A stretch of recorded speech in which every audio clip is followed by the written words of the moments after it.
Now, when you look at solutions moving forward, I do think that I hope this next year is punctuated with a move towards establishing that commission on radical Islam that the president called for in his campaign.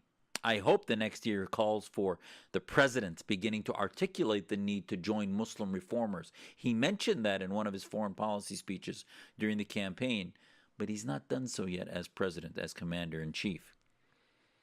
I hope we begin to see a transformation to where we start to articulate that those coming in, as the president talked about, the Democrats sat on their hands, about merit-based immigration, ending chain migration, ending lottery-based diversity migration, which doesn't make any sense. We need to allow people to come in that are going to be contributing citizens to our society, that are going to share our values and our social contract. Once that starts to happen, how do we tell the Islamists from the non-Islamists? You need a commission on radical Islam to do that with leading anti-Islamist Muslims. Our reform movement is ready and willing to do that. We have yet to get any significant contact from the Trump administration.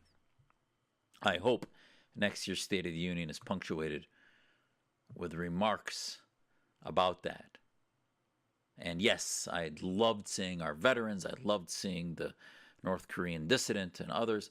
I hope in the future we see State of the Unions with anti-Islamist Muslim dissidents, anti-Iranian theocratic dissidents, anti-Assad, anti-ISIS dissidents, anti-Wahhabi dissidents, and that we begin to distance ourselves from the bizarre friendship. Maybe short-term it makes sense, but the bizarre deep friendship that we have with the Saudi theocrats, the Qatari, the Gulf theocrats, and the military dictators of Egypt and other military regimes.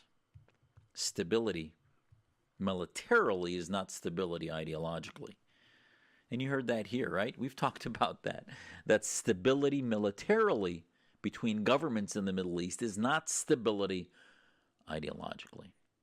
We need to shift the axis from countering violent extremism, which only helps those guys, those men in beards and the military generals, to countering violent Islamism.